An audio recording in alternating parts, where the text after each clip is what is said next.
क्या देश में फिर से लॉकडाउन लगने वाला है? क्या साल 2020 वाला डर फिर से लौट रहा है या फिर ये सिर्फ अफवाहों का तूफान है जो सोशल मीडिया पर इस वक्त खड़ा हो चुका है? क्योंकि अचानक पेट्रोल पंप पर लाइनें बढ़ गई हैं और गैस और जरूरी सामान की खरीदारी लगातार तेज होती हुई नजर आ रही है। तो आखिरकार सच्चाई क्या है?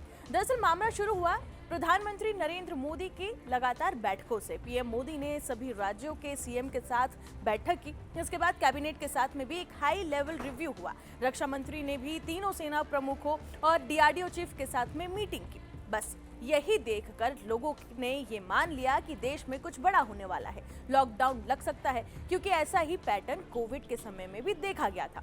लेकिन आपको ये साफ समझ लेना चाहिए कि देश में लॉकडाउन लगाने की कोई भी योजना नहीं है। ये सभी मीटिंग्स मिडिल ईस्ट के तनाव और वैश्विक सप्लाई चेन को लगातार रेडी करने के लिए की जा रही है। अब सबसे जरूरी तेल और गैस का असली डेटा क्या है? तो बता दें कि भारत का ऑयल रिजर्व यानी कि तेल भंडार, भारत के पास करीब 9 से 10 दिन का स्ट्रेटेजिक पेट्रोलियम रिजर्व है, जिसे SPR कहते हैं। और इसके अलावा 60 दिन का कमर्शियल और रिफाइनरी स्टॉक भी मौजूद है, यानी कुल मिलाकर देखें तो 70 से ज्यादा दिनों का तेल स्टॉक फिलहाल उपलब्ध है।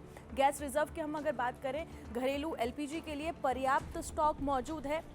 सरकार ने ये साफ किया है कि घरेलू सिलेंडर को प्राथमिकता दी जा रही है और कमर्शियल सेक्टर में हल्का दबाव है, लेकिन कोई भी संकट की स्थिति नहीं है। अब तक 4 बड़े ऑयल गैस के जहाज जो है वो भारत पहुंच चुके हैं और 5 से 6 जहाज जो है वो रास्ते में हैं, जो जल्द ही पहुंचने वाले हैं भारत में। यानी सप्लाई लगातार जारी है, कोई ब्रेकडाउन नहीं हुआ है सप्लाई में। अब सबसे बड़ा सवाल, पेट्रोल डीजल पर एक्साइज ड्यूटी क्यों कम की गई? सरकार ने ये कदम इसलिए उठाया है, बता दें, क्योंकि इंटरनेशनल मार्केट में कच्चे तेल की कीमत लगातार बढ़ रही है। मिडिल ईस्ट का जो तनाव है उसका इस पर असर पड़ रहा है। महंगाई को कंट्रोल में रखना बेहद जरूरी है, इसलिए एक्साइज ड्यूटी कम करके जनता को राहत देने की कोशिश सरकार की तरफ से की गई है, ताकि पेट्रोल डीजल की कीमत ज्यादा ना बढ़े। यानी ये संकट का संकेत नहीं बल्कि एक राहत का कदम है सरकार की तरफ से। लेकिन सबसे बड़ा खतरा क्या है? Panic buying. लोग डर के कारण पेट्रोल स्टोर कर रहे हैं, गैस और राशन जमा कर रहे हैं और यही आर्टिफिशियल किल्लत यहाँ पर पैदा हो रही है।